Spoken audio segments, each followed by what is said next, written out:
It is 6:33. Roll call. Mark, Here.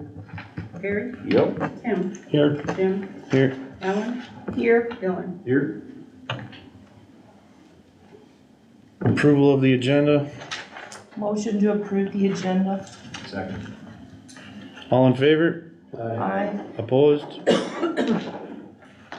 Alright, public forum, persons asking to speak to the board, reasonable amount of time, not to exceed 5 minutes. Lori? Hi, I'll just take a couple minutes. Can you say your name and your address, please? I'm sorry, Lori Hernandez, and I'm here to support the efforts of the community market that we have in the summertime. I've lived north of the village a few miles, over 10 years, and I've been in and out of this area since I was 8 years old. Some of my best memories are of Pearl Lake and Veterans Park and the busy village stores. I help run the community market in the summer. I'm here tonight to support the effort of moving our community market to Veterans Park. The benefits for our community visitors and vendors are spending time together, knowing every Saturday there will be a fun event with tables to sit down and ample parking and shade if it's warm. In the past, the vendors and library staff have cleaned before and after the market on Saturdays. That won't change at the park. We'll be able to continue with educational and fun library programs and not be limited to only 15 people due to space and fire codes, like at the library. Just the awareness and visual pleasantry will be beneficial to all the future fundraising events and efforts, such as Harvest Fest last year and raising funds for the quarry. The awareness may also benefit the Civic Center and Senior Center. On Labor Day, the market would move back to the library parking lot. If private family events are requested, could other parks maybe be booked, or we could share the space? We ask for donations from the vendors, and at times we've been given some. With library programs, attendees donate, which helps to cover the materials and cost of doing the other programs at the library. We want Redgranite to be a town where people stop and not just drive through, going to other events at other places. On behalf of our vendors and library, and to bring progress to the village, to help it prosper, please consider our request to have the community market at Veterans Park with a very minimal or no cost. Let's work together to bring Redgranite back to what it used to be and the endless wonderful possibilities for the future. That's all I wanted Thank you. to say. Thank you. Appreciate it. Alright. Approval of minutes, regular board meeting of January 15th, 2024. Motion to approve the minutes. Second. All in favor? Aye. Opposed? Reports, clerk, forthcoming events and correspondence. I don't have anything. Okay.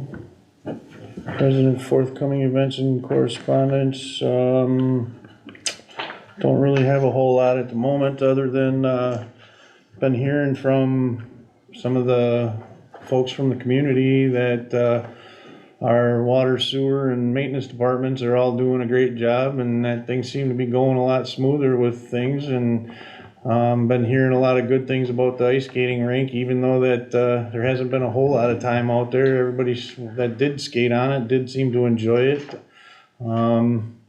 So I have to say thanks to everybody for the hard work that everybody's putting in. It seems to be really becoming a great thing. I like hearing the good things, so thanks a lot.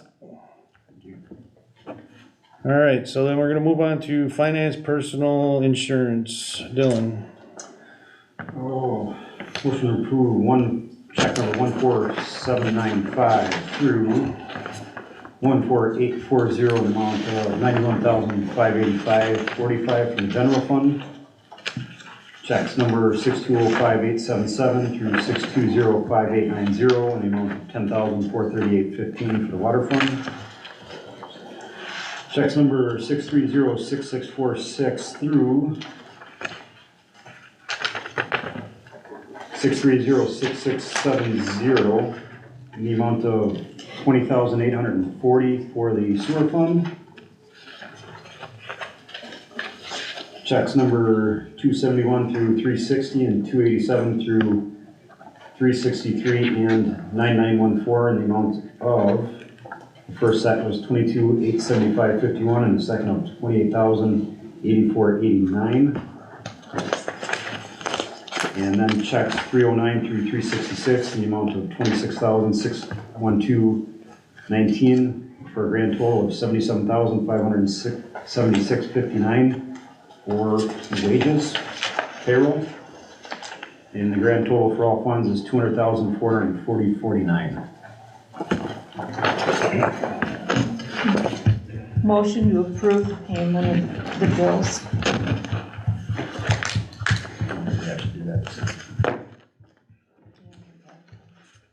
All right, so approved bills listed for payment and financial reports, which we just got done. So Ellen, Got number 2.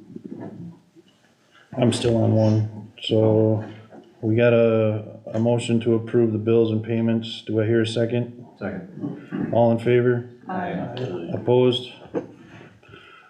Consider act disposal of old village records dated from 2017 and prior. How much do we have to keep on hand? I know in business world, it was always, 7 years? 7 years. So that would be motion to approve then. February I need to 27th, speak from the floor, just so that when you're disposing, you cannot dispose of the TID records. Those were supposed to have been held from the first day it was opened. All TIF records. Okay. It's just old. There's, Yeah, but anything that goes with the TIF, when you dispose of any records, you have to contain or retain it. there's a statute in which it gives what has to be retained, 1931, and you have to let the Wisconsin Historical Society know that you have records to be disposed. The actual disposal process is outlined by Wisconsin statute, and what you can get rid of and what you can't. Just it would make nice room. 1931, and then also 1661 3E. And if it doesn't cover the TIF, you need to include the TIF. 16.3. Every record on that TIF. 1661 3E. 19.82, parent 1 and 2. And Wisconsin statute 1931. Okay, so we need to look at those before we do anything then? Some of those things with paper items, you can scan those and store those as digital media though. The And some courthouse are, has been doing that with court records for the past 4 years. Is they've been scanning and storing on hard drives, so a lot of the court documents. Do we want to table that till March 10 or? Yeah, do I have a motion to table this till March? Motion table. second. All in favor? Aye. Opposed? All right, And there also has to be a list of everything you're getting rid of as well. okay, So if somebody comes in and asks, whoever's in the office will know where that record is and what's been done with it. okay. All right, we'll go through that and we'll get that figured out. All right, so then we're moving on to machinery, garbage and ordinance. Gary Renzel. Alright, number 1, discuss setting dates for spring cleanup. It's a little bit early to set up any dates, because we need to see how the winter's gonna play out. Just because it's nice now and everybody's getting their lawnmower ready doesn't mean that we're not gonna get a ton of snow, even in April. Yeah, we still have April and May in Wisconsin. So, yeah. Well, So I'd like people are to asking table it already. until the next meeting in March. I'll have all the dates. And if anybody has any questions about it, they can call Public Works. I'm more than happy to talk to them about it. But I'd like to table until next in March, and then I'll have all the dates, and they're usually, we start about the last week of April. Anywhere from the third to the last week of April is normally when we first segment of cleanup. Okay, so as of right now, we're just gonna, There's no set. we're just gonna put something out that basically says that somewhere around the last week of April is what we're Yep. considering dates, and we'll let everybody know what the dates will be. Yes, sir, we'll just have it. And we'll have Okay, it on so the- then, we'll postpone this till March then, and then come up with the dates in March? March, our next meeting, I'll have the exact dates. Okay. So it's on the agenda for the next meeting. Yep, okay, so is everybody good with that? Yes. All right, Okay, number 2, set date and time for next ordinance committee meeting to review ordinances. March. how soon are we looking at doing this?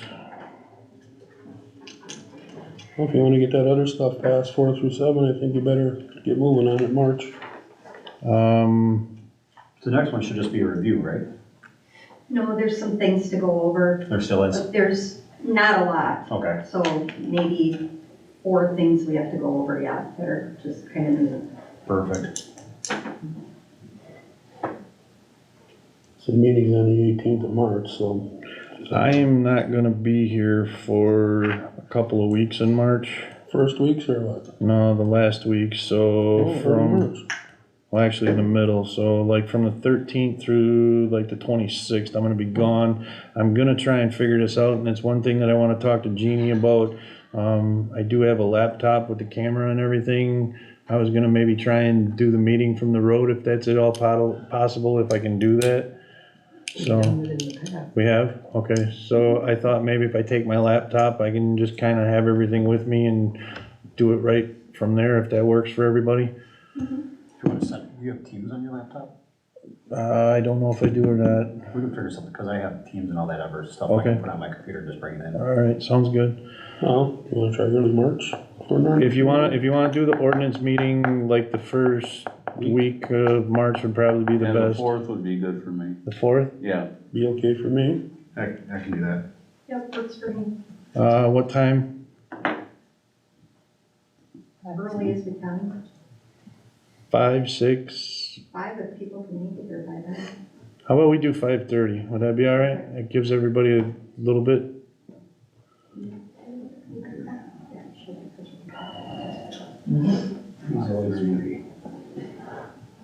you said 5:30, Jim? Yes, sir.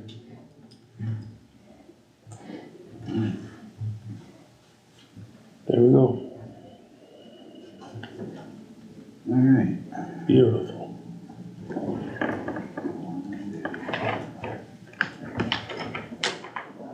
Alright, that was easy. So we're all set on that one then? Yes, sir. Item number 3, discuss, consider act on estimates for public works building storage shed removal. Right now, that shed, the back half is, in between the trusses is caved in, so we definitely have to do something this year with it. I got 2 estimates, and this stuff has to be hauled to the landfill because of the shingles. You can't just throw it out in the back of sewer and water and burn it, I guess, so. I have one bid at $4,500 complete, and the other one at $3,000 complete. Tear down, removal, and haul away. You got everything out of there that you need to store? No, we'll have to take everything out that's salvageable. We have signs in there and we have a few other things, and a lot of that crap can just go right to the landfill. I mean, there's old whatever in there, you know. Is there a difference between which company takes it, that put the bid in? Pardon me? Is there a difference between the company, like there's a $1,500 difference between the two? It doesn't matter. Doesn't matter? No, not at all. What, Brad Lynn came in with the lowest bid. He's the one that did our ditching.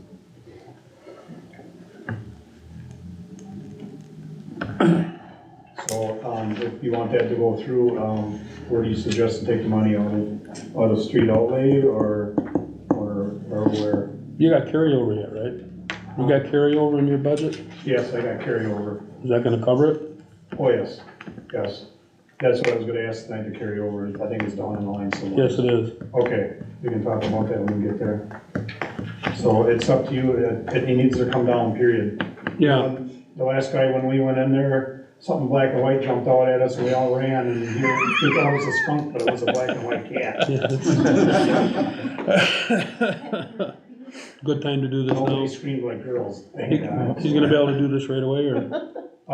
I would say we could probably start in April, we get it all cleaned out and stuff like that. Get it all cleaned out and everything surrounding it cleaned up, and then we can have it taken. Okay, you wanna wait till, this bid's good for how long?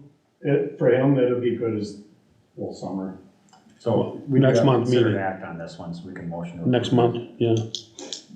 So I motion to approve Okay, I'll second that motion. using the. For $3,000, yeah. Yeah. So the $3,000 one Yep. is good with you? Absolutely. Okay, Yeah, I was surprised he's the one that came in that low. Okay, and we're talking about taking this money out of the street out, or the carryover, I mean? Yes. Alright. Alright, so all in favor? Aye. Opposed? Okay, moving right along. Number 4, discuss, consider act on community delegation authority for commercial building and electrical and setting up the village as a state-required electrical inspection agency. So now do we want to do 4, 5, and 6 and 7 all in the same one, because it's all in the same packet? No, I wanna wait on 5, 6, and 7. Okay. Till we have an ordinance meeting. But I think the electrical, I think we can pass separately, can't we?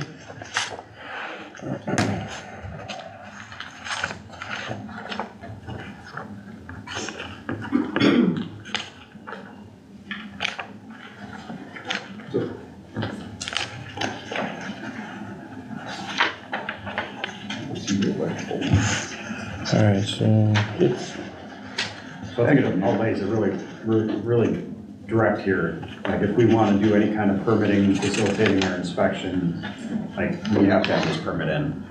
It says a person or municipality who is responsible for facilitating plan review, permit issuance or inspection regarding electrical wiring under chapter SPS 316 as a registered inspection agency shall be responsible for all the following.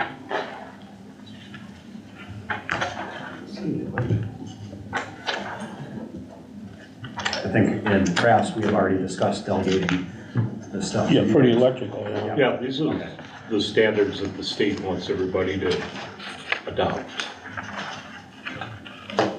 So, Yeah, I don't have a problem getting the electrical passed right away. So I would say a motion to approve. I'll second that. all in favor? Aye. Alright, numbers 5, 6, and 7, we're gonna table until the next ordinance meeting. Okay, I guess what's the reason that we have that we wanna try and postpone this? There's a lot of discussion on the items that are inside there. So I thought we went through these ones already. So this is gonna be the codes, which if we go to the back of this packet, Yeah. They were on the agenda last month. yeah. Yeah, the permitting applications, I mean, I think somebody ought to be able to go to like Menards and buy a clothes washer and put it in their basement without having to have a permit to hook up the hoses to the water outlets. And, you know, I think most people are capable of putting a sump pump in their basement.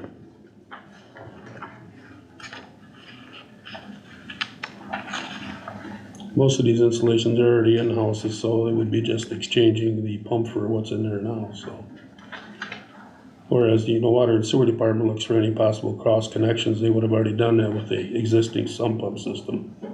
Yeah, but not everybody's got a new meter that it would have been checked by them. But does this doesn't necessarily include somebody doing the work to their own house, correct? Yeah, this is more towards the dwelling code, commercial building code, HVAC, and state plumbing code. Cause is it state law or what is it that, cause I can do whatever I want to my house as long as, in your own house that you live, yes. and it doesn't, I guess, it has to be underneath a certain amount of money. I can't like do a complete renovation in the inside of my house without getting some sort of a permit. But if I'm gonna go get a washing machine and hook it up to to the lines, I don't have to do anything as far as that, correct? This is just if somebody's coming in to do the Appliance, work. anything that's a portable appliance, anybody can, So would this include, say, an appliance store coming and hooking it up? Would they have to get a permit for that? No. No? Okay. This is just for nothing stuff that's for already any existing. appliances you like need a that permit. is all, it's just the, like you mentioned, a water heater, that's part of a plumbing situation. You could still do that as a homeowner, but that's something that, you know, if somebody's hired somebody else, then that should be permitted. That's why it's usually a fairly small fee, Establishing new ones. because we have to check the exhaust venting and all the gas hookups and Yeah, somebody that's spacings and all that. capable will be able to do it themselves. Somebody to know that they're Right. gonna be over their reach would hire somebody to do it. Yeah. Fourth page in our I just don't wanna take the rights away from the citizens as Well, far as no, that goes. so. and I don't think that's what this is doing. This is just basically saying that if you're hiring a commercial place, that you're gonna have to get some sort of a permit in order to do this stuff, correct? Right. But if you're doing it as your own, it's at your own risk and you're supposed to try and follow the codes as close as you can. Only persons can get out permits, is somebody who's got credentials for a owner can take out a permit. So, So does that answer some of your questions? Are you satisfied with that? Well, answer or- some of it, but we'll still have to have other discussions at the, ordinance meeting, so. Some of them changes on there for ordinances. I'm sorry, I have a question on this sign permit application in this packet. Okay. Is this just for commercial buildings, or is this like for the AMVets that haul their little roll-around sign down to the park to advertise for the Memorial Day chicken barbecue, and for the Civic Center who wants to get some, I forget what they call them, the little signs that are up, and, you know, they both sides, they just stand on the sidewalk. Sandwich board? it's, Yeah, sandwich boards, does that mean that we'd have to should be file in a your permit sign for this? ordinance, which types of signs require permits and which don't. Okay, so we need to look at the ordinance Yeah. to see what it says Yeah. in there, and this is just the application for the ones that need this. Yep. Okay, So this would be just new a question I construction. have.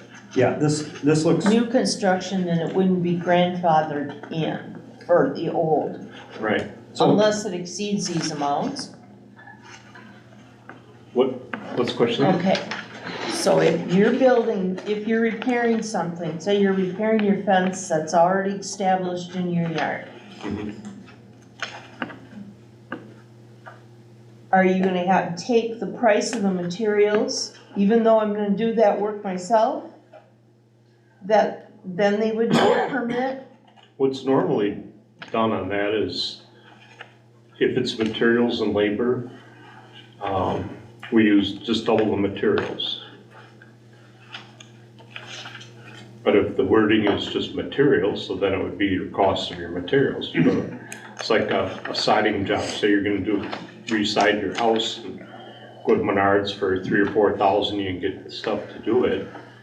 But if you had to hire a contractor to do it, it's a $10,000 job probably. So that's what we have to use, the valuation of materials and labor. And I think right in your ordinance is anything over $1,000 requires a permit. I would say unless it's landscaping or painting a house or gutters or, you know, certain things that don't matter from a building standpoint. Routine maintenance. Routine maintenance. Yeah, routine maintenance of carpeting, stuff like that, you know, that's painting the inside, the outside. But when you do a structural improvement, then there should be, Take out a window, put something bigger in, yeah. Right. okay. Take Okay, back the then. roof off. So are we comfortable with this? I am. I think it's sufficient. And we'll go down the list here. Number 5, consider act on replacing existing state building codes and language needed for number 4 above. motion to approve. I'll second it. All in favor? Aye. Aye. Opposed? All right, number 6, consider act on new permit applications and procedures. Motion approved. Second, All in favor? Aye. aye. Opposed? And number 7, consider act on new permit fee schedule. I think we discussed this during Yeah, the we did. ordinance, but I don't think we approved it, so, we had discussed approving it already because this is based off, you used the ones based off like Berlin and a couple others and then just base it off our area. Okay, so motion to approve. Second, All in favor? Aye. aye. Opposed? All right, municipal buildings, Tim, there's nothing there. Moving on to parks and cemetery. Ellen, Consider act on planting a tree in memory of Angie Brawls, former board member. Yeah, where are you gonna put it down here at Veterans? No, I was thinking in Willow Creek, because we've got all those trees that were taken out there, Yeah, that'd be a good spot. and we're putting one, well, I guess we already have for Jerry Zieg and, Mort Piaski, we were gonna be getting one for. Is it okay, cause there's gonna be people donating trees this year, is it okay if we don't spend the $500 going to have one dug up and brought out to us? Can we just plant our normal trees that we have been doing, you know, the smaller ones? Instead of Yes. having all that, you know, we can, if you want a plaque or something, we can do something like that, but that way, you know, it's, and only $500-600 for a tree, have them bring it out and we can have one, somebody else can go and pick it up for $100 and then we plant it, take care of it and stake it and all that, you know, that's what we've been doing. So I guess I just like to keep, you know, do it ourselves and not have to hire somebody to come. Right, I with a didn't bigger mean, one. yeah, Okay, if that's okay, that's. definitely, because if we go to Hoover's or if we go to Right. Oshkosh, Yeah. you know, If you wanna designate somebody to pick one out, I'm not a good tree picker, but so, is there a problem if we have any flowering? no. Okay, so are we gonna determine what kind of a tree and when we're doing this, or are we just gonna, well, I know in the past we've discussed trying to plant maples of various colors, so, reds, golds, okay. so that it's bright and, Did you want to do Beautiful a down. flowering tree, some type of flowering crab? Yeah, or something like that instead. I mean, we can, that just dictates where it goes in a different area, that's. all, you Right. know. Something like that we'd want closer to the shelter, that, you know, cause it's, you know, a smaller thing, a tree like that. well, maybe you and I can check it out further as to what type of trees will grow best in which parks, or in that park, and decide from there. Okay. Just get ahold of me and we can put together. Well, how about, Yeah, we could get, Make a motion. how about we make a motion that we, that we're gonna do this, and then, maybe like March or April, we'll determine on where and what we're planting? Yep, that'll give us more time to think about it. And we can, then at like the March or April meeting, we can determine what we're doing? Yep. Does that sound good? Yeah, we won't plan on the town meeting anyways. How about you guys? Does that sound fair enough? Motion to approve. second, All in favor? aye. Put it out here. Consider on setting a date and time for the next park committee meeting, which should also include the cemetery. Because Mike wants to, our sexton wants to have rules and regulations outlined for the cemetery.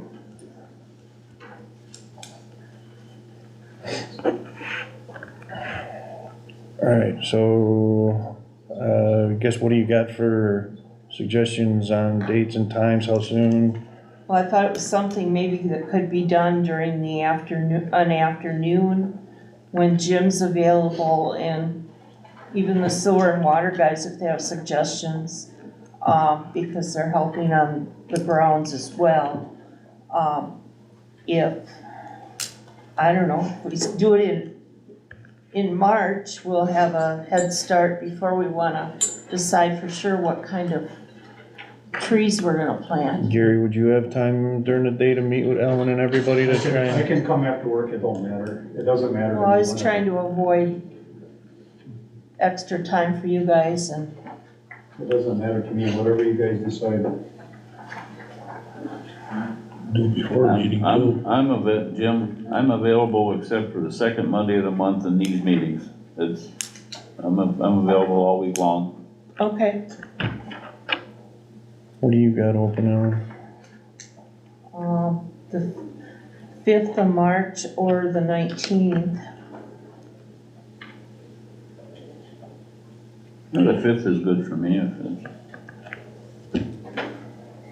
So you're gonna do that in the afternoon then? Maybe 3 o'clock? Does that work for you fellers? Yep. Alright, so the 5th of March at 3 PM? March at 3 p.m. Looks good. Bless you.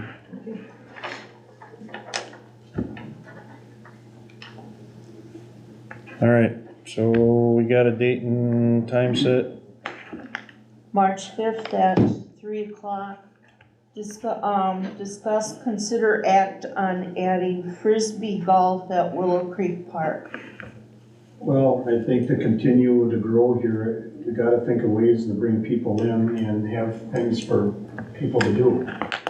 And, frisbee golf, I know Berlin has it, other communities have it, and there's a lot of people that get serious into that kind of thing.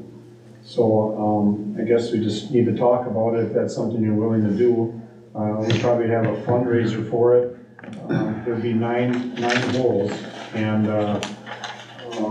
you know, if we can get like, Quick Trip to donate a hole and get, Millsco to donate a hole, or anybody in the public wants to donate a hole, and you can put a plaque there for whoever donated it if you want.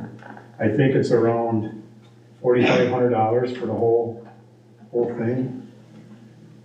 $4,050 plus shipping, of course, for the whole system. That's with where you stand and all that stuff, so. Is that something that you would consider? We put it down at Willow Park.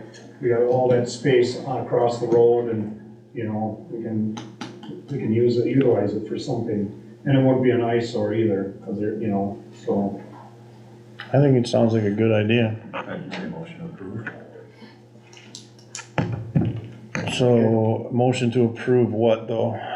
Getting things situated and figured out and start seeing what we can do as far as funding? Motion approved, moving forward with it, we'll have to. What was that? There'll be a lot of legwork involved in it, The but. motion be to designate it for frisbee golf?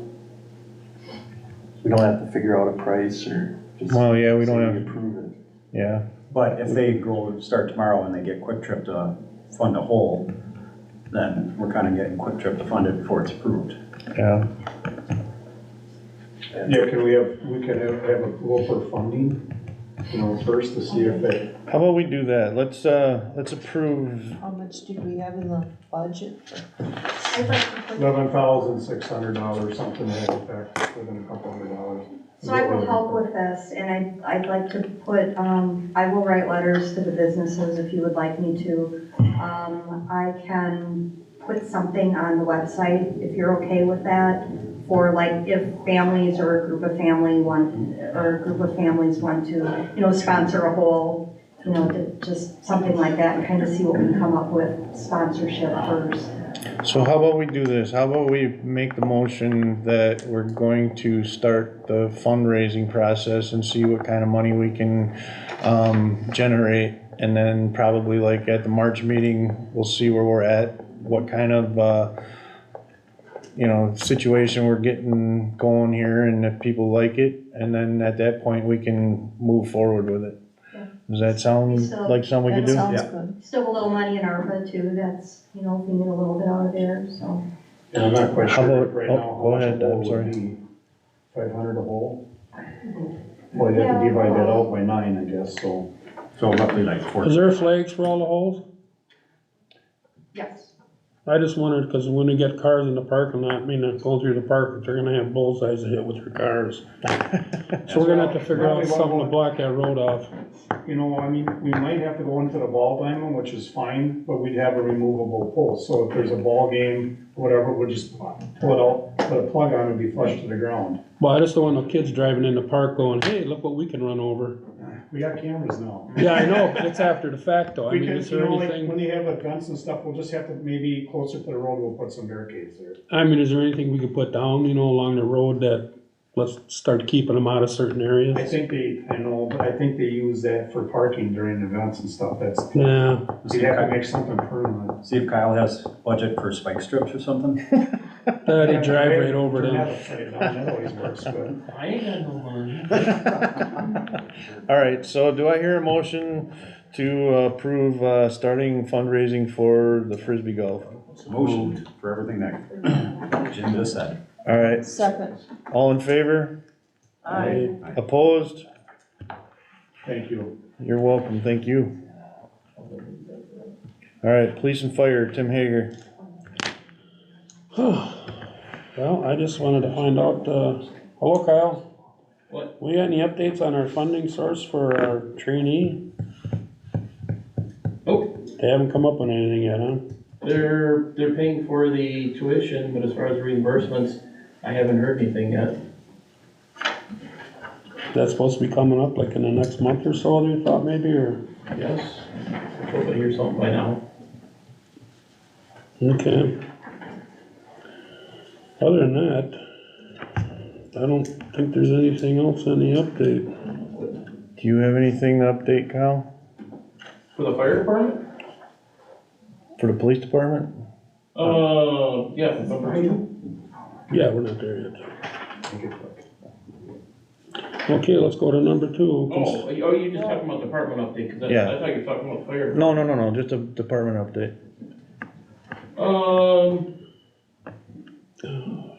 Not really. Okay, all right. Arrest anybody? That's not good.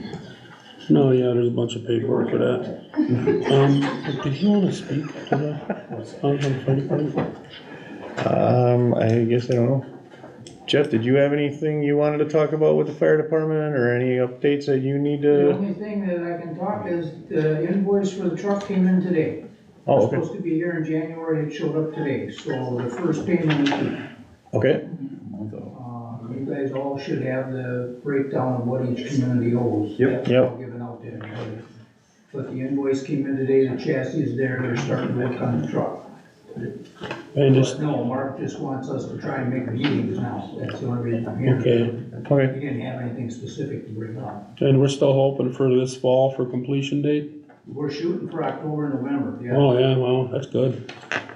Okay, that's good to hear. All right. So are we moving on to 2 then? Yes. Discuss, consider act on approval of bill from Wautoma Area Municipal Court for 2023 in the amount of $12,940.60. So we got the invoice on the 23rd of January, it's due by the 23rd of February. So our cost for, running the municipal court is, just a couple bucks short of 13 grand. So They're gonna have the reason why we're going to circuit court. Here's your financial sheet, so you can see on the top line for citations, believe it or not, we wrote more citations with just Bree and I last year than 7 officers in the city of Wautoma. So for people that like to comment and say we don't do anything and we're not writing any tickets, here's your proof right here. It's in black and white. So, we try to do as much as we can, with the time we have available.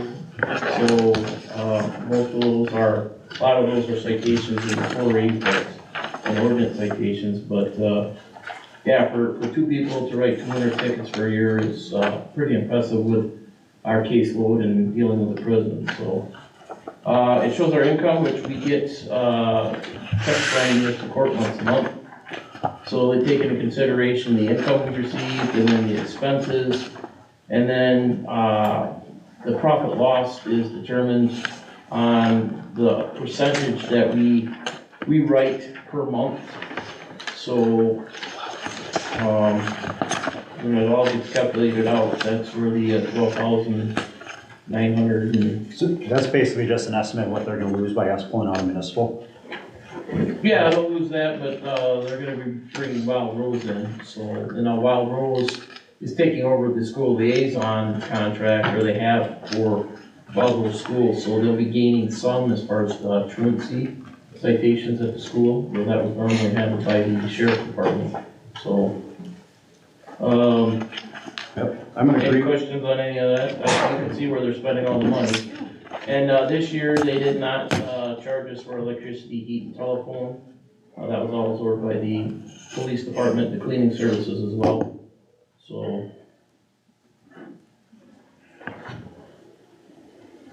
Any questions? Well, I definitely agree with this push to move out of this. Yeah, definitely. If you have the volume of tickets and people pay, you gotta remember, just because you write somebody a ticket doesn't mean they're gonna pay. So we can write oodles and oodles of tickets, if they don't pay, we're no farther ahead. We actually run into problems because that increases our percentage that we write. So we write 60% of tickets instead of 50, so we're responsible for more of that percentage of the expenses. And if they don't pay, we don't have that income coming in, and the formula doesn't account for that if they don't pay, we lose, so. No, I agree with that, and I think, so, by approving this gets us out of municipal court, right? Well, here's the thing. We still have, January, February, March, and April, so, another, point in here, I'll discuss it a little more in depth, down the road, where I think we're on the back page, about having a meeting about closing out the, municipal court, so. Okay. Have you written any citations for April court date? Just one. Is it not possible that you could start using the circuit court? Circuit court, we're pushing out into June, because they're moving the 10th of April, so we like to write, probably 30 days out.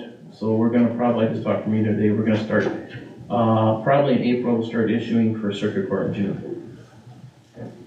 Because Paul is still in as far as the judge for April, so. Oh, that's what I was depending on, was the change over the judge too. Yep, That's correct. so he's not gonna run again, so in the election in April, they'll choose, the new judge, and we won't be represented, we won't have anybody representing, the village, so Paul's last date will be the April court date, so. I think I wrote one Thursday or Friday for April. And then as far as any delinquent accounts that aren't paid, are those gonna be transferred over to the circuit That comes court? up, nope, that comes up, we'll discuss that down the road. All right, I need a motion to approve the So, bill for municipal court. do you make the motion, or? Yeah, I'm making it now. All right, second. All in favor? Aye. Aye. Opposed? Okay, update on reimbursement for prison-related cases. So, I had a meeting with the warden and the business administrator for, RGCI on the 6th. We'll start, compiling our bills and submitting it to the, business administrator on a quarterly basis. The warden did advise me that the, law did take effect July 1st. Therefore, we can bill for all cases we worked on at the prison from July 1st until today's date. So we can go back, pull those cases up, and we can retroactively bill those to the state. Kim's gonna be helping us out with that, so that Bree and I are not as much tied up in the paperwork end, and we're out trying to do more police work versus paperwork. So we'll start receiving, hopefully, checks once a quarter, once they're approved by the Department of Corrections, so. It's good. Nice. Really good to hear. Yes. Make sure that goes right into the. How many times do you get budget. sent to a different person to get that answer? How many years? Well, yeah, 3 or 4 representatives, Secretary of Department of Corrections, his underlings, Department Administration, an aide for Governor Evers. Yeah, I wrote everybody but the Pope about it. Well, thank you for pushing on that as much as you did. Yeah, we started back in, I think, 2015, 16, and I think it would have been gone through by now, but COVID kind of threw a wrench in the plans, and it kind of sat around, and it was something that the cat got out of the bag. So they realized there were some institutions that were receiving reimbursement and not others. So therefore, when the cat got out of the bag and it started work, starting to get spread, they knew they had to pay. So we get reimbursed for our time, any expenses, postage, our drug kits that we use, transcription time, investigative time, court prep time. So the majority is just gonna be time, because not every case we end up sending stuff out to the crime lab or anything, so. Is there a timeline on how long it might take to compile, how much you might be getting back, so we can put that in your budget? Yeah, we'll keep track of that. We'll see kind of where we start from like half a year. So from July till the end of the year, we'll see where we are there, and then I'll try to get you like a first quarter. At least till, when we go to our budget meeting, so we'll kind of be able to figure roughly where we'll be as far as reimbursement for time, so. So he will have money for spike strips. Okay, Alright, we're gonna move on to number 4. We're gonna discuss review police department calls for last year of 2023. Okay, you should in your packet have a list of calls for service. Kim broke those all down by the type of call that we had.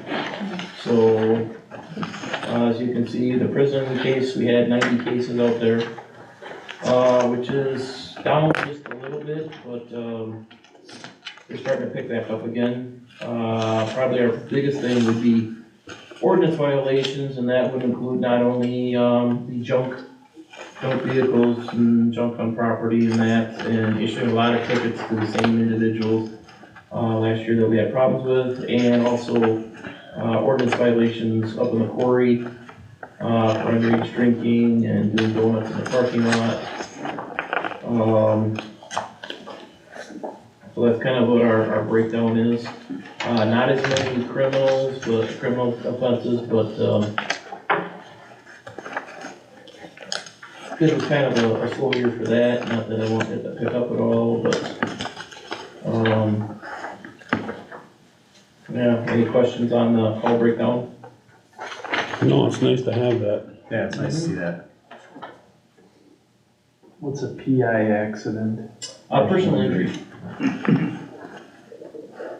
PD accidents or property damage, so either damage to a vehicle, or they went off the road and hit a mailbox, or hit a house, or we did have one death, and that was a death out of the prison, so.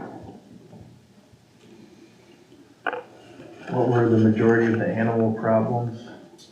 Dogs at large, is probably primary. Barking dogs, dogs going doo-doo in other people's yards. No cats? Do you want some? We haven't really had any calls on cats. There's not much we can do with cats. The dog pound doesn't take them, and, we're not gonna trap them, so, The coyotes will get them. yeah. We kinda encourage them to go Towards off to Bannerman. the west. So, Go walk on Bannerman. Anything else on that, Kyle? we have citations issued by officer. That's from our tracks program, so, this one will be traffic citations, so this is what we wrote, probably the most tickets for. It'll break down what we wrote the tickets for and who wrote them. So, the next one is non-traffic citations, and those are our ordinance citations. You could see in there underage drinking. The all others category would be our ordinances as far as junk ordinances, dogs at large, non-licensings of dogs, junk in the yard, that kind of stuff would be in the all other category. And then the citations and warnings. So this broke down, this is the 19 pager, or actually, 8 page, it's printed on front and back. But we wrote from the first of the year to the end of the year, so it's got all the warnings listed. So a lot of them are, as you can see, 838, 936 would be junk, unregistered vehicles. Class 7s would be animal problems. 9 again would be junk or responsibilities of tenants and landlords. Disorderly conduct, underage drinking. Some trans violations, transportation violations, which would be trans codes 305s. 1011, you'll see a lot of that, that's uncut grass. A lot of those. We're kind of hoping people get the picture that at summertime you have to cut your grass and not wait until we come along and have to issue a warning to get it done. So, any questions on that at all? Are these just standard categories, kind of, like every year, do you kind of fill in boxes for each one of these types of offenses? Or calls, I should say? The categories are broken down on the traffic citations and that, they're preset violations. So, but the other one with the calls, that's assigned to us by our, the county puts it in there through our record management system. So then it'll have like a burglary, an assault, a sexual assault, a fire, a car crash, drugs, they're all broken down individually into. So do you have any way to look somewhere and see the trends, if you've got fewer of a certain type of call or more? There is, if we get the more expensive package in Spillman for about another $4,000, we can have it where it'll make charts and graphs and all that stuff. But otherwise, we just have to compare what we had last year to what we had this year. So you do have records to look back? Mm-hmm. Okay. But otherwise, it just gives you the breakdowns in the calls as far as the category of the call. All right, let's move on to number 5. Update on Recruit Academy and change in lodging. Yep. So, Matt is enjoying the academy, really likes it, it works well for him. He did have some issues with the hotel that he was staying at. Had some sanitary issues there, some malodorous issues there. Was able to find another hotel that, I think they were $89, the Best Western charges $98. So the Microtel charged $89 until I think June, and then they jumped up to $109 through the rest of the year, where Microtel or Best Western is going to be $98 the whole term. So we're actually going to save money by him changing over to Best Western. So he stayed in the month of January at Microtel. Starting in February, he started changing into Best Western. So that'll save us a little bit of money. That's all for that. Is he in there with a bunch of younger kids, or is it? It hasn't really said. There are a few kids that are staying at different hotels in the area. There's a couple different hotels. So the Microtel is right next to the school. It's recommended to me by the police chief up there. Yeah, he just had to get head of housekeeping come in and clean his room twice because it just really wasn't clean. The bathroom wasn't clean and the shower wasn't clean, and so he just really got to stay there. And he went kind of on his own looking for a different hotel, and people were cooking food in there. So I think it's one of those hotels that like rents, it's like an apartment. Yeah. People cook food in there, and he says it just stunk. So. Okay, well, let's move on to number 6. Consider act to approve application for body camera grant to replace Warren deputy body cameras. So there is a grant through the US Department of Justice for body cameras. We're applying for a grant to replace our aging body cameras. We get about 4 or 5 years out of them. Mine is 6 years, and the battery's starting to fail. So there is a grant for a 50% match. I did check with the grant administrator, and due to the village financial situation that we're small, we do qualify for a hardship where they will cover the cost of the grant. So Bree and I have been checking out different cameras, and we've been doing Zoom meetings with different vendors. She saw a couple of vendors at the conference beginning of the month. We just had one yesterday with a vendor. So we're getting quotes on different systems and kind of like what's gonna fit us. Some of them are pretty expensive, but we're kind of looking for a quality camera that we can use with redacting software. Now with the Marcy's law, which is a victim-based law, when we release body cam video, we have to redact the victim and their voice in our recordings. Right now, currently, we don't have that ability. So we're looking at a vendor that can provide us not only the physical camera, but also redaction software. We're looking at storing that in the iCrime Fighter evidence storage that we have storing in there, and also our network adaptable storage that we have in our office, storing in those two places as well. So we're trying to put that all together. Once we get kind of figure what we want, we're blessing, we will apply. We won't order anything. We'll apply for the grant. Once we receive the funds, then we will make the purchase. And with most grants, we pay for it, and then they'll reimburse us once we get the goods and submit a reimbursement request along with a receipt for payment. So I'll do a motion to approve the application. Second. All in favor? Aye. Opposed? Okay. Number 7, update on traffic issues at State Road 21 and Banal Avenue. So also on the 6th of February, Jim and I met with Kerry from the Department of Transportation, who works in the Wisconsin Rapids office. He is an engineer for the state of Wisconsin Department of Transportation. We discussed the issues about traffic issues from the hotel to the village limits and getting first of all, a speed study done to determine what the speed is there. And then from there, he can make recommendations and make some changes, possibly to the speed, possibly changing some signage, possibly putting some warning lights to let people know, hey, the speed's slowing down.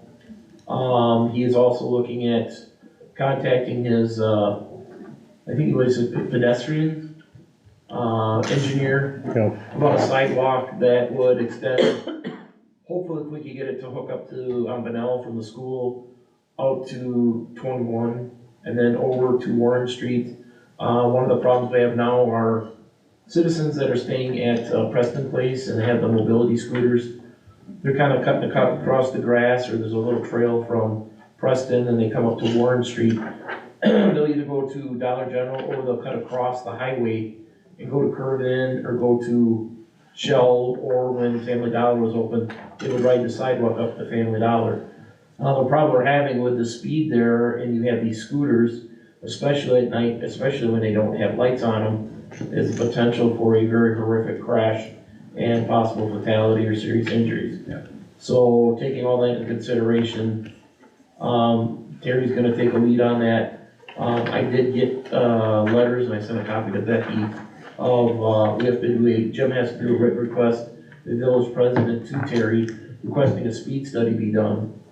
The speed studies are done in the summer. Department of Transportation hires college kids, and they put them out there in just plain Jane cars, and they sit there and they monitor speed. I advised them we had the speed trailer we could put out there, but he said they don't like to use those because once people see that, then all of a sudden they slow down. they wanna catch people, I guess catch people speeding or see what the true speed is without having cops there and without having a speed trailer there saying, hey, you're going too fast. So they wanna see what the actual speed is and then make the determination on what they can do to mitigate the problem and make it safer. So it's something that's gonna be a work in progress. We're not gonna have answers right away. But she's probably, like you said, in the middle of summer, having speed studies done, and maybe late summer we can meet with him. He can bring some ideas to the table here of what we can get. We can look at possibly some grants or some other funding to maybe do some re-engineering or put up signs, flashing signs, hey, slow down. Another place that I talked to him about was the post office, possibly putting up warning signs that when, you know, vehicles come around the corner, if they're doing 25, 30, and people are in a crosswalk, it's kind of blind for them to come around the corner and there's people in the crosswalk, especially when you're getting some elderly folks that are using wheelchairs or walkers or mobility scooters. They come around the corner and there's potential there for issues, so I asked him to look at that as well. So that's where that is coming up with. Excellent. Any questions? Nope. Okay, we're gonna move on to number 8.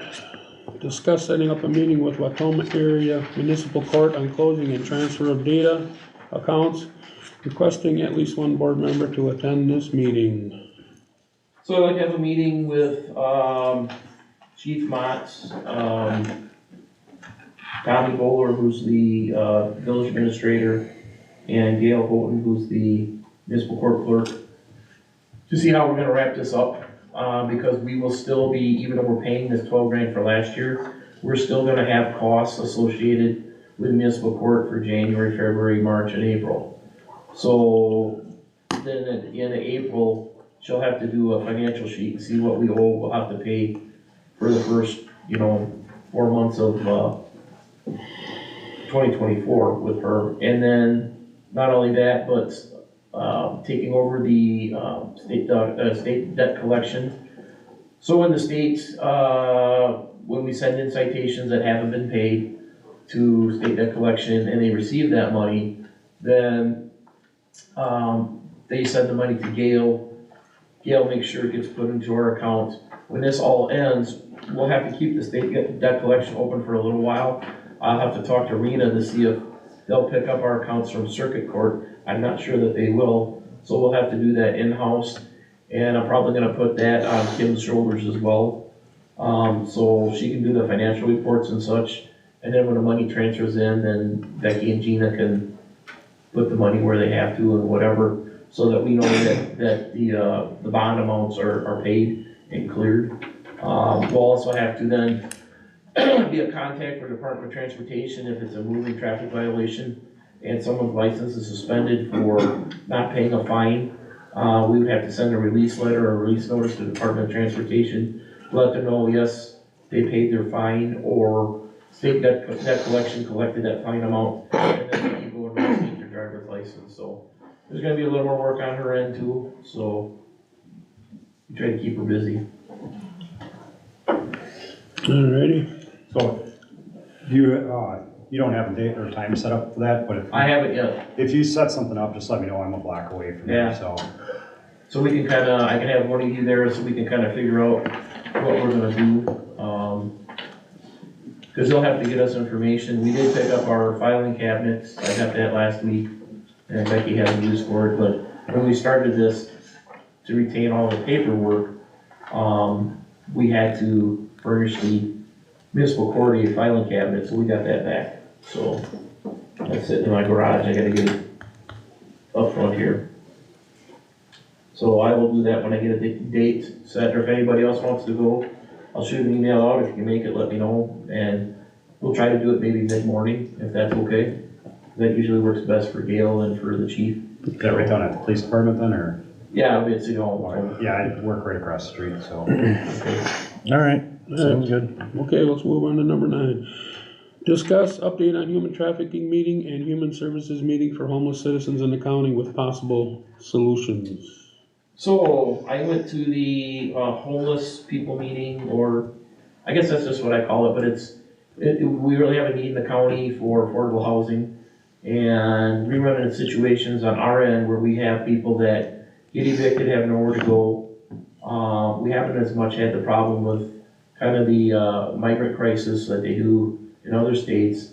Or people that just, they're transients, they come here, have no place to stay, or they came here and were living with relatives or family. There was an issue, there was a fight, and now they're not allowed back to the house.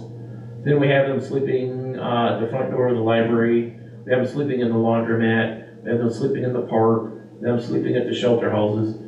We're trying to find a way to kind of mitigate that situation.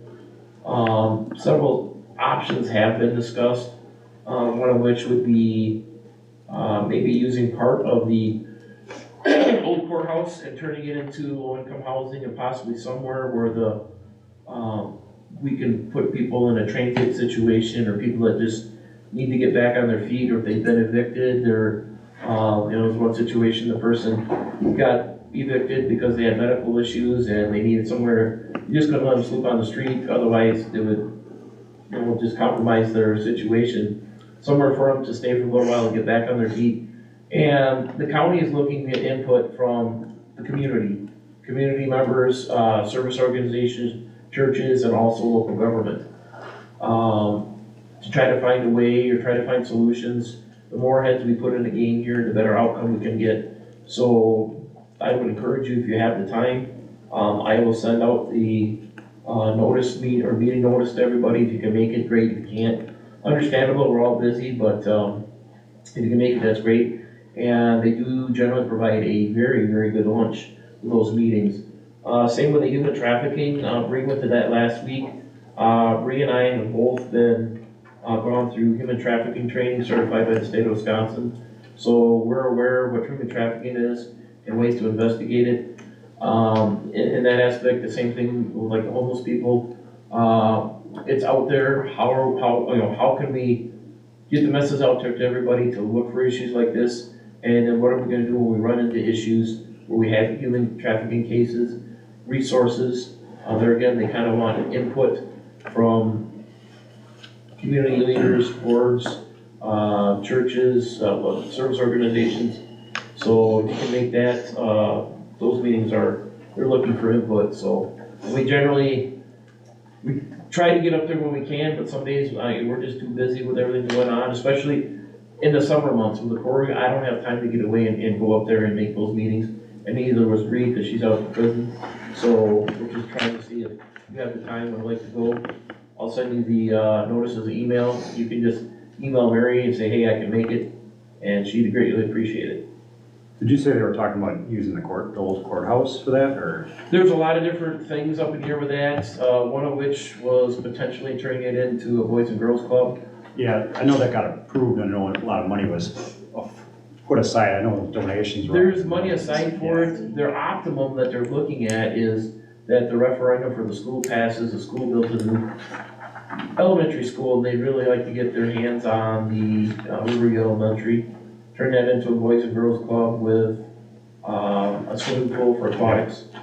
And then if that would happen, potentially some other developments for the courthouse in the North Annex would be low-income housing, transitional. Another thing we have too, sometimes we have issues, but sometimes we don't. But when inmates get released from the prison, if they don't have family or ride, they open the doors.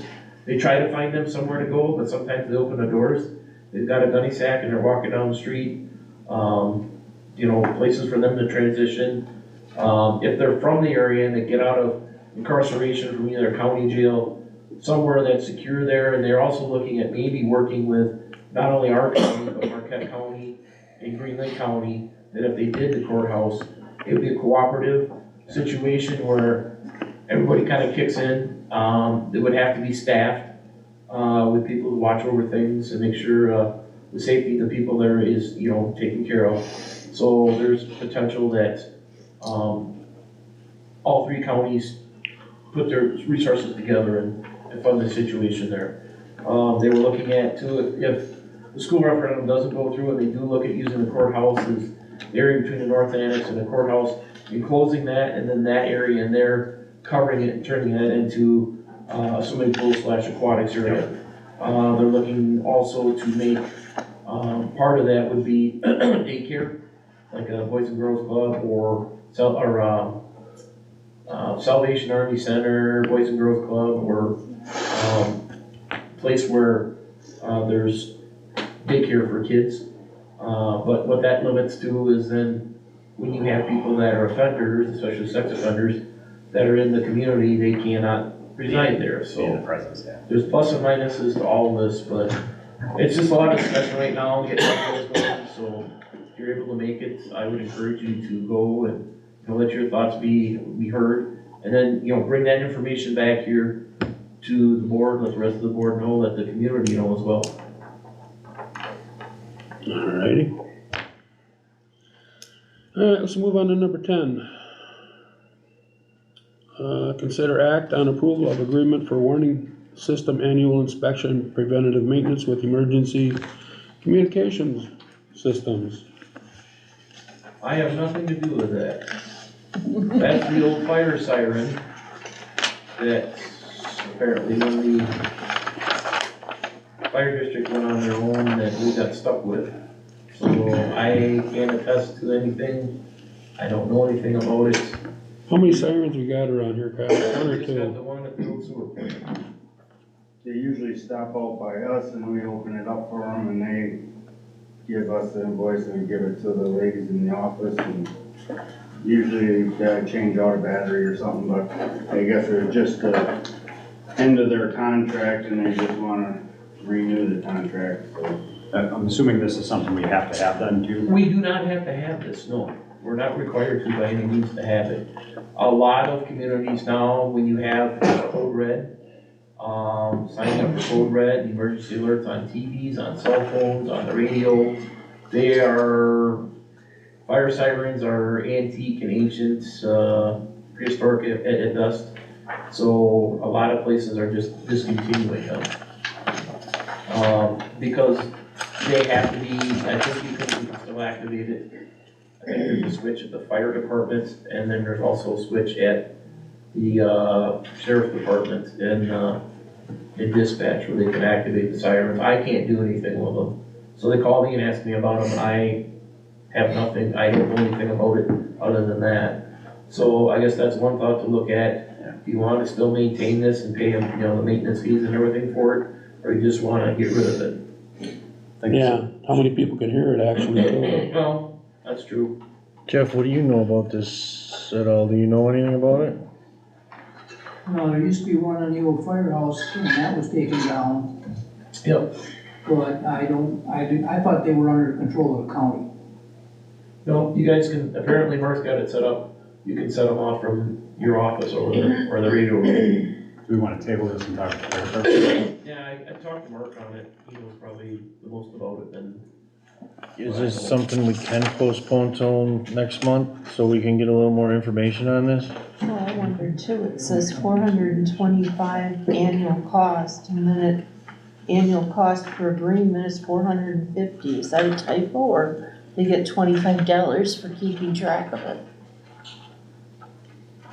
Kinda what it looks like. I know we talked about I'm this. not exactly sure what that means, so I guess I would like to look at this a little closer and just see, because of, like you said, I mean, there's so many different ways of getting this information out now. Is this something that we really need? Not that it's that expensive, but is it just a waste of money, I guess, is my question. yeah, for the most part, it's like I said, it's antique alerts with everything you have on your cell phone, your radio, your phone at home, your computer, your laptop, your radio in your car, TV. Yep.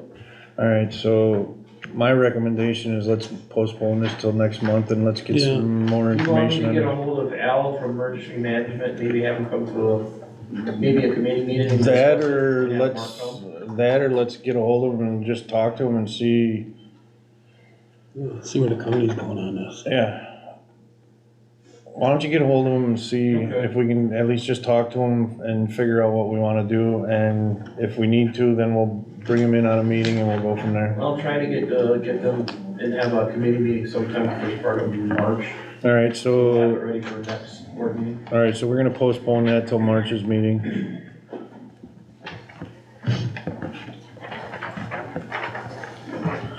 Alright, water, or sewer and water, Mark. Number one, consider act on approval of invoice from Village Company Incorporated in the amount of $1,875. DNR requires us to have both water towers inspected annually, so Lane Tank can go through the inspections every year and keeps records of their conditions for us.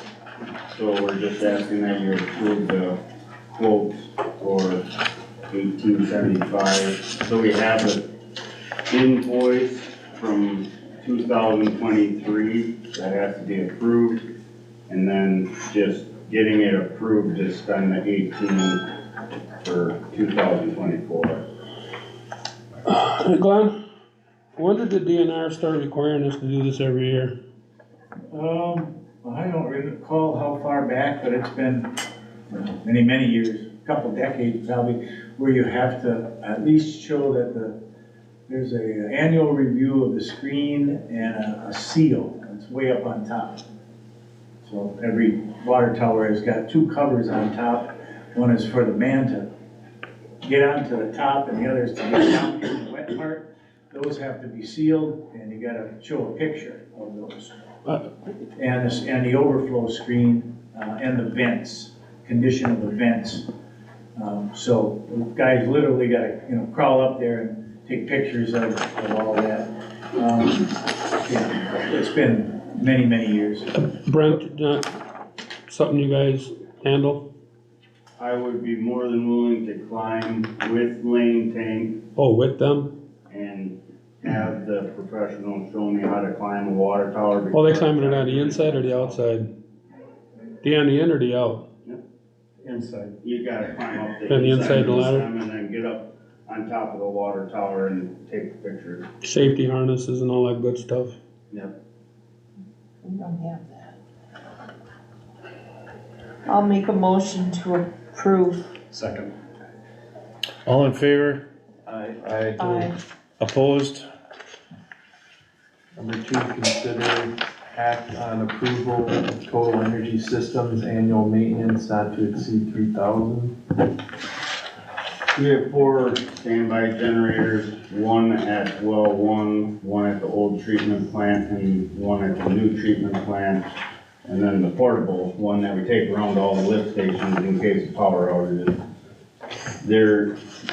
We have an annual, maintenance that, Total Energies comes out and they check all the fluids and drain them, and then, also look over them and see anything that we don't catch or if we're overlooking them. And we're trying to do this every 2 years to save some money, and then we'll start sampling the oil and sending that out so we can see the metals in the oil. These are on-site generators? Yep. On-site. Standby? Yep. Okay, that's different than portable. Motion approved. Second. All in favor? Aye. Opposed? Consider act on approval of quote for well number 2 repairs in the amount of $3,765.28. And at well 2, we have a 8-inch by 2-inch tap saddle that the U-bolts are getting severely corroded and rusted on from the chlorine over the years. We replaced all the other pipe in there when we did the VFP from the check valve to the well pump. So this is one of the last pieces that would finally get that switched over to stainless steel. And then while we're doing that, we'd also change the chlorine injection point and replace it with a new injection flow. Because it's currently being injected right into 90, which causes more corrosion and we'd move it down the line a little ways. Is that gonna, affect the chlorine smell in the water that we occasionally get then? Was it gonna meter it better or not? No, no.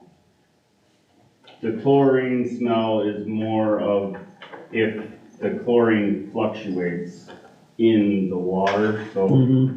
you can get the chlorine smell even from if you have a little higher chlorine that you're used to and it dropping, you can actually get that chlorine smell. Or if you're, whatever the person's used to smelling, if it changes up or down, you can get that chlorine smell. It's noticeable at times. Motion to approve item number 3 on sewer water. Second. All in favor? Aye. Opposed? Consider act on approval of the Strand proposal not to exceed 5,000.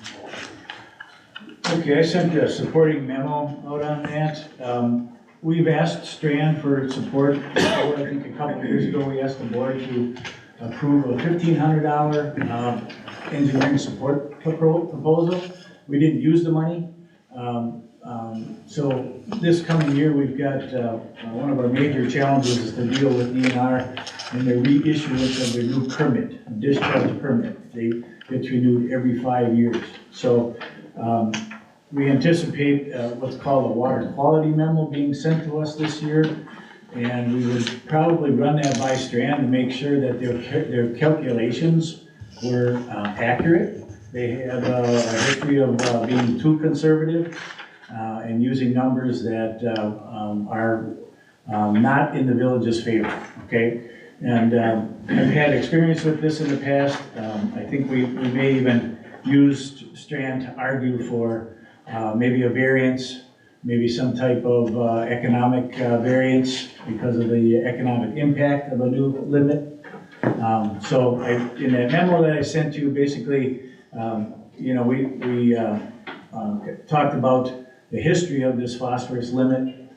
It's not that it's just going to be for red granite, it's for all treatment plants, especially all the ones that lead to Lake Winnebago. So there's 110 dischargers on the Fox Wolf watershed that lead to Winnebago. All of them are going to be affected as their permits come up. And we've been aware of this, that it's coming. Dealt with this in the past, so we've been working on a couple different ways to deal with this limit. And one of them was trying to create a way to remove the phosphorus biologically, naturally, and we succeeded. We can say that now. We've gone through some cold snaps. We weren't quite sure we'd make it through a winter, but I think we're there. We've actually acquired that type of bacteria. I think it's here to stay in the system. We did it at little or no cost. The plant wasn't designed to remove it, but we found some really inexpensive ways to experiment. And what it left us with is the ability to add chemical in a different spot, and which saves $10,000-$12,000 worth of chemical every year, and also reduces the amount of solids that get hauled to the farm site for disposal. But even bigger than that, we're finding is that the effect of on the pH of the water that goes to the river is more stable. In the past, we were finding the more chemical you add, it's an acid, and it would drop the pH, and so we've had real close calls of low pH values going to the creek, and we haven't seen any of that now that we've got the BioP working. BioP meaning the phosphorus removal by a natural process, and very limited amounts of a chemical being added. We still got a few more things we want to try. We want years to do this. We're going to try to negotiate with DNR to get at least 5 years in the next permit to try to meet this low limit. We can do it. We've done it for short periods of time. We're being cautious about doing it for too long of a period, because if we do a really good job, they're gonna use it against us. So, this is the nature of this game of using your history against you. And so, what we need is them to allow us to experiment for a period of time. And again, the Strand proposal will support our arguments to DNR over the next couple of years. This isn't gonna be a, done by April kind of thing. It'll probably stretch into next year, back and forth. Okay, this phosphorus limit, are we putting a lot of that into the water system, or are they basing this off the entire system, this average? Phosphorus comes from, it's just man-made. It's from our human Fertilizer waste, it's stuff, from yeah. our, hopefully we don't use detergents that are real heavy in it, but so our normal concentrations that come in into the treatment plant are 6-8 milligrams per liter.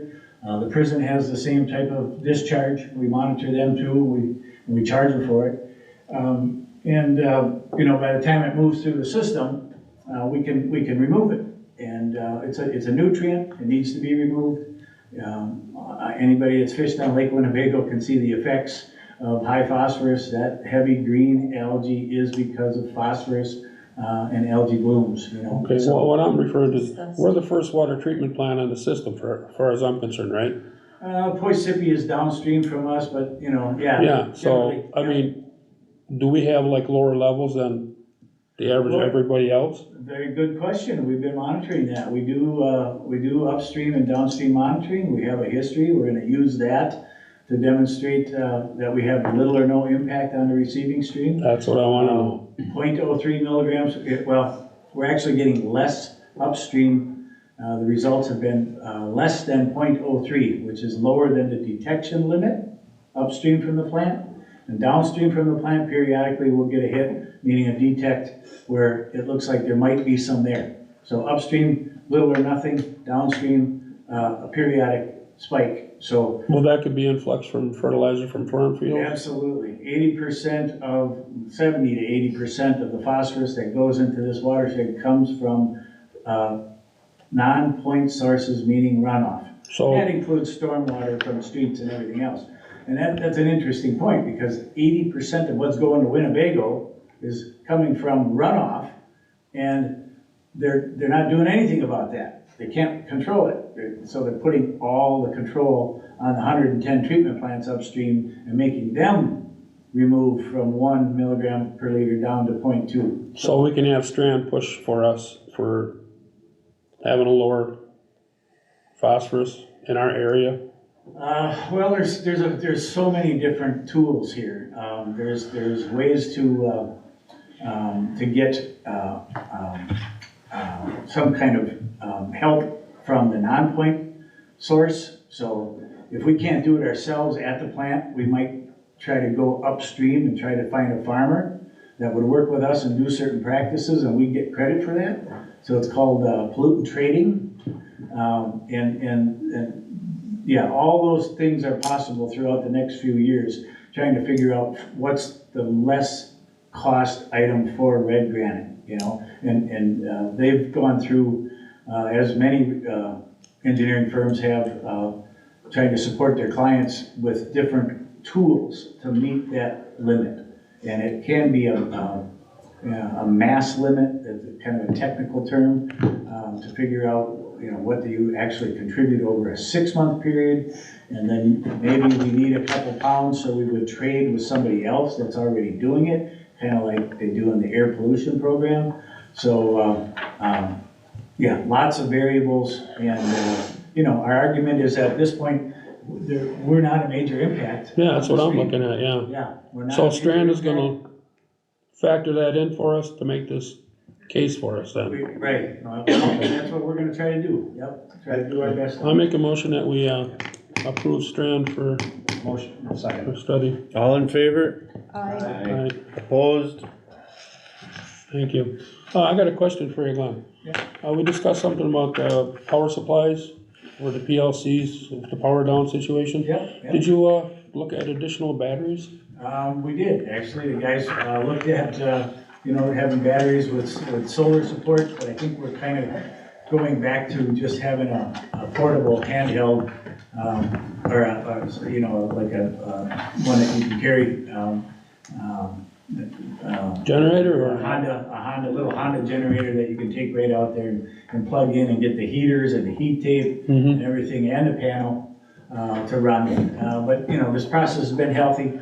There may be another way to run that system, so, but we still have to have some kind of generator there, so we're working on it. Yes, one problem. Gene coming out and Gene, the part-time guy coming out, Yeah. who's gonna look at installing a breaker so he can switch it over and have a plug right out by the tower and just plug it in, and then the high tower and the low tower will both be able to just get the portable generators out there, get them started up, and get the Okay. radio communication back to the plant. Well, we should probably get that taken care of then, so. If you need to borrow a good one, I got one that runs 480 volts. Yeah, I know, I worked with Gene before, he's an electrician, I know. So, yeah, we should probably look at getting that taken care of. Yep, we'll get it squared away. All right, thanks. All right, streets, sidewalks, ditches, Mark. Monthly update. Ice rink, I'm probably gonna close tomorrow or Wednesday, and Can I interrupt for a second? I meant to say there's one more item and we need to do updates under sewer and water. Sorry to cut you off there. see, I wrote it in there, number 6. Well, that monthly update is supposed to be R5, I'm saying. What do you got, Glenn? Alright, so we did, the high tower, the sample water line for the back tee. We get back tees out of it. We found that the 90 had a leak the 90 was cracked and leaking in the tower, so we got it replaced as quick as possible, and we were able to do that without taking the tower out of service, so that was a good thing we did. And then, we also had Gene come out and finish running the conduit for the VFD that we installed on the agnostic zone to help with the biological phosphorus removal. Gene was able to come out and run some conduit for us and get all the wires buttoned up in the cabinet, so. And then, the headworks, at the main treatment plant, the headworks is where the bar screen is and the compactor. There's a lean-to off that has our backup generator and our 3 influent pumps. There's a rotted purling that runs between the trusses because when they put the roof on, they missed the purling and it was leaking for a long time. So we ended up replacing that purling, getting that sealed back up, and we're actually looking at, since that has those electrical panels and our backup generator, hopefully getting that insulated here within the year, and then getting it sheeted so we can actually have heat in there and have another area to store stuff and have heat storage. Because we have that tractor and the truck, and tractor doesn't have a plug-in, so. Yeah, Public Works likes to store a lot of stuff over there, guy took their stuff for him.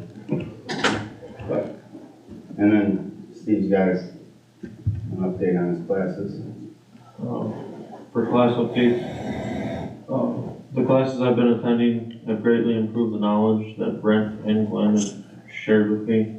Classes covered topics from the theory of location, fire hydrant maintenance and operation, meter monitoring, flow rate equations, the treatment of wastewater, and better understanding the stages of wastewater. I'm looking forward to learning more from not just the classes, but from Brent and Glenn as well.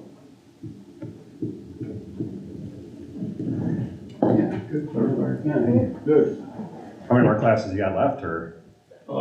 I have weeks where the class is scheduled for the second week of April. Yep. April 8th through the 11th for water classes. And then we are looking into the testing dates for getting my certifications and all Thank you for staying on top of those. Yeah, after he takes that week worth of courses for the water, then he'll be able to actually get the water licensing testing done, and then the water licensing portion will be completed after he passes the test. Thanks. Great. Glad to hear that that's working out. that.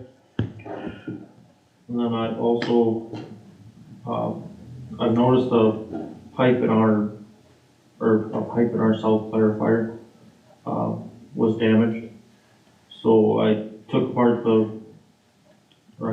apart and reassembled the joints after me and Brent thought of a way to secure the pipe to prevent future damages from happening. And we did that last month, I think, late last month. So, You know? We're good, learning too. I'll take my monthly report and top that. I'll try. Yours will be a little cheaper then. Yeah. No, maybe not. The ice rink, I'm gonna close that either tomorrow or Wednesday. As everybody knows, it's kind of been a disaster, but we all really tried hard. Brent and I and Steve were out, was that Friday? Friday, we flooded it again, just to put, and it was so high, it's above where the mark that we should be for how much water should be in there because of all the snow we had. So we put in about another inch, and that ice was so rotten underneath, that water soaked in there and just kind of made a scale on top. So I came in Saturday morning and resurfaced it, and it's like skating on a lake. There's divots and everything in it, but open it up and they have fun on it, I guess, so. Make it a splash pad for the rest of the year? Yeah, well, I'm gonna close it, we're gonna close the shelter house, and the kids can go and slide around on it. But after that, they can't skate on it. It'll be closed for the skating for the season because the ice is just, there's just nothing left of it. It's actually kinda taking the sides and pushing them up since we flooded it, so. If it gets warm enough, like next week, I hear it's supposed to be really nice and it does all water and the ice on the bottom, would you consider pulling it up for, just in case no damage happens, or? I don't think you get it out. No. It has to melt quite a bit. Okay. Cause that's, at least It's supposed to be 12, 6 that's feet. probably at least 13 inches thick. Oh, wow. So I tried pulling some of the shields that are up, but they won't come out, so. The last big snowstorm we had, I spent, and some of the guys, I think I did personally spend 4 to 5 days with sand and salt and re-scraping until we finally got the roads cleared. So it basically took another week after the storm to get roads cleared. And that was with the county, everything because of the cold weather. And of course, everybody knows salt doesn't work under 15 degrees. So, you know, once it warmed up, then it opened up, we could really peel it off. But we spent a good week on it. I did see a lot of posts online about people that were happy about the plowing service, and don't know if anything changed or if you guys just did a lot more this year or something, but there was a lot of people that were happy about it. We kind of, I think I said at the last meeting, there was no, I told my guys there's no boundaries. It was a big snowstorm, it was heavy wet, you see somebody struggling, help them. Yeah. It only takes us 10 seconds to go in there and wipe our big ridge out and leave. And I had one guy wanted to pay me, I says, no, you don't need to pay me. And, you know, if they had a snow blower, we just let them go because they could do it. But if they're out at the end of the driveway shoveling, we just went in and wiped out. Took you 10 seconds to do it, and you were out of there, so. You should do that for every driveway then. I didn't do yours. I know. He called yours in.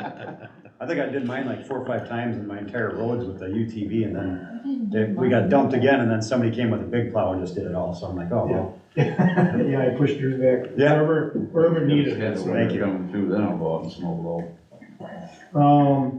Brushing, we've been, I and Adam and Brent and Steve, because I have to have them two guys help when we brush, because it's a lot of work. We did Adams Court off of Chicago, we did East Oak off of Chicago, and we started quite a bit on Chicago itself. I hired the county, they came out for a day and a half, trimmed everything up to the right of way, 30 feet up or more. So that's right to the tree trunk. And then us guys took care of all the underbrush underneath as we went along. And any dead tree, of course, we've been cutting. So we had compliments on that too, because the roads need to be brushed, and there was a lot of blind areas, safety areas, and they were all taken care of. I mean, we have a lot more to do yet, but it looks pretty nice. So we've been working on that since the weather's been really good.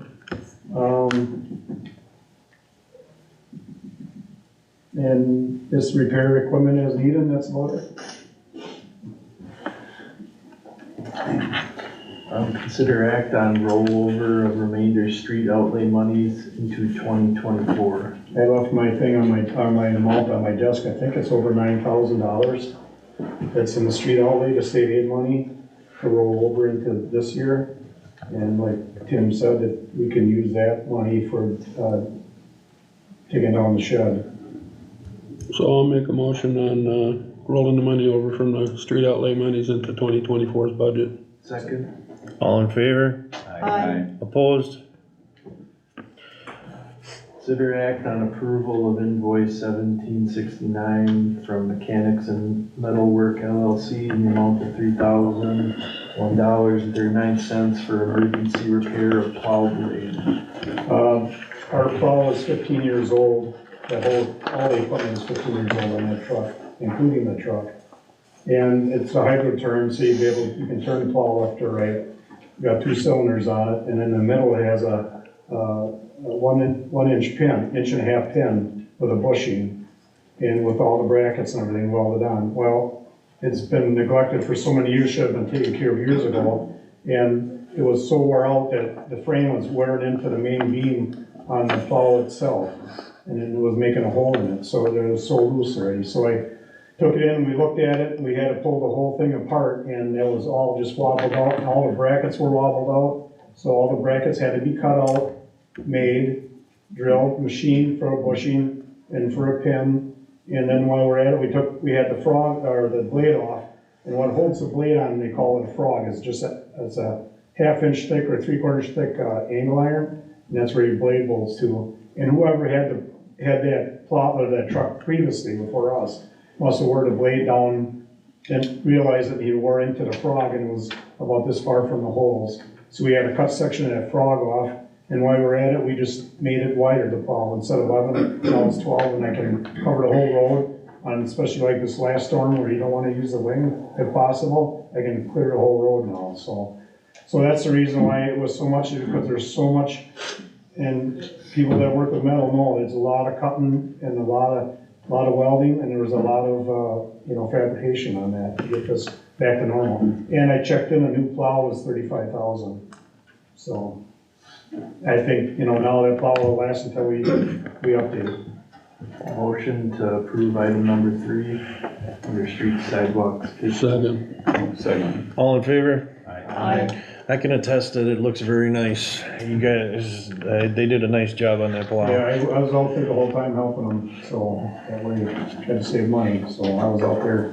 I cut everything off for him and he did all the easy stuff, but no, he had to make all that. Yeah, it looks very good. Sorry.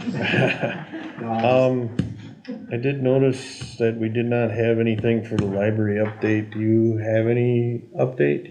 Okay. We got another thing on the streets yet. Oh, did we? Okay, I Don't run away apologize. on us yet. Oh, I'm sorry. 1 second. Number 4, consider act on approval from family equipment sales for road gravel in the amount of $1,320.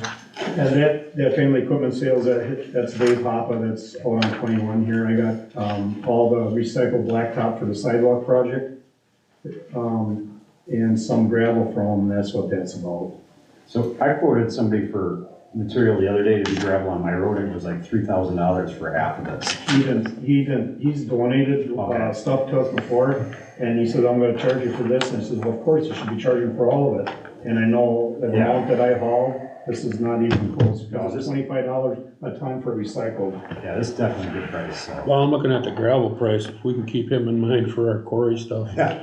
No, that's where I get it from, because it's just, pretty lenient on his price. Yeah, he needs to get paid. This has been hanging out there for a while, so. Motion to approve. Second.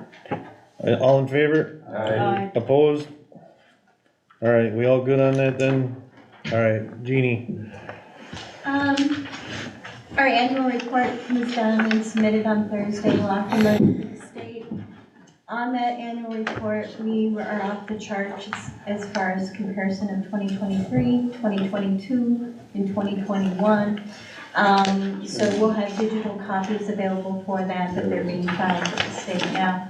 As far as our CERC in January, we're at 40% compared to where we were last year, and last year we were at 40%. So this is competing against already extended hours, so we're doing a lot, I'm feeling it.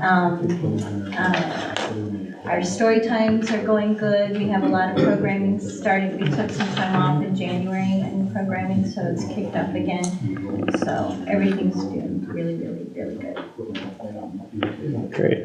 Okay, we didn't have a quarry meeting, but, we discussed the possibility of college students doing a survey for us. So I'm working on that, plus we've got a surveyor in Watoma that does some areas, and he's gonna be in contact with us when we have a board meeting. But we're doing, I forgot, the story walk, and that's about $2,500 that we're coming up and priced at for the quarry, so that's gonna increase some foot traffic, family foot traffic out there. It's gonna be in the county thing, so that's really good. So if the quarry was gonna raise $10,000 last year, besides the Harvest Fest, besides some of the money, like $500 that's recently coming in from Irish, that will get you close to your 10,000 mark. Yeah, I'm looking at the fact that if we can get that gravel for a decent price, we can find a spot in that parking lot to dump it if it's So I would ours. say, yeah, so I would say your quarry success for last year is close to that $10,000. Yeah. Nice. Oh, great. I'm glad to hear Alrighty. things are going good for you. All right, so you all good then? All done? All right. All right, so we're gonna move on to miscellaneous business. Number one, consider act on approval of Adams Columbia Electric Cooperative Annual Blanket Permit. So it's going for like an annual blanket or a utility permit, so what have we done in the past? Approved it. Yeah, we've just approved an annual permit usually, so. They haven't got none proposed with it, just in case they do something. All right. Motion to approve then? Second. All in favor? Aye. Opposed? Okay, consider act on donation to Red Granite Elementary School PTO for basket raffle. Don't we not give them 50 or 75 bucks a year or something like that? Last year was 4 gift cards, 4 gift cards, at how much? 25 each for Sunshine, Curvian, B&R, and Elmer's. It was 25 each, so $100. Motion to do the same then? I'm good with So I'll that. entertain a motion on that. Motion to approve $100 for PTO basket. I'll second that, thank you. All in favor? Aye. Opposed? Consider act on approval of operator's license for Dylan Gray Post Office Bar effective February 20th, 2024 through June 30th, 2024. What about, I'm sure he passed the, Oh, That took a long time, yeah. yeah. Nothing recent, Good background check? nothing recent. Alright, How's it work? motion, I make a motion to approve Dylan Gray for post office bar. I'll second. all in favor? aye. Opposed? Uh, Okay, consider act on approval of operator's license, what? I don't know if Kyle has any idea on this one, I have no idea. Oh, operator's license for Jesse Stevens Condon Oil Shell effective February 20th, 2024 through June 30th, 2024. No. Clear record? Nothing? Motion to approve the license for Jesse Stevens. Second. All in favor? Opposed? Items to be placed on next regular board meeting agenda. Oh boy. There's a bunch of them. Alright, so, Spring cleanup, Yep, those records, yep, and the siren. yep. I believe you guys have to. And my the- annual report. And March meeting. Okay. Anything else anybody can think of?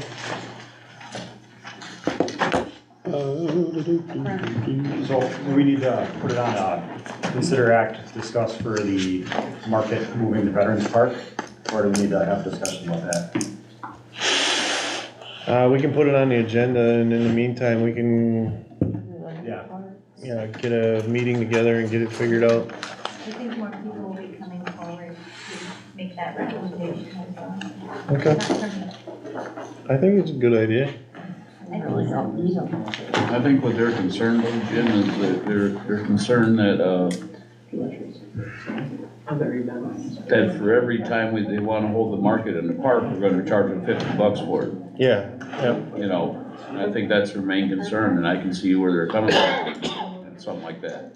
Well, it's a community market, and so any donations will go towards the touring, go towards the civic center, go towards. Yeah. So you say if we do it for nothing, everybody be coming to get more business into the park. Correct. So what we can do is protect ourselves, those, if they leave a mess, then we could, Well, we've already established that we're cleaning up after ourselves. The village has not had to clean up even in the library, the maintenance of the. Yeah. that'd be the only thing that we'd have to And worry we would about. make sure that that's done before. Well, But it's sitting let's- vacant already.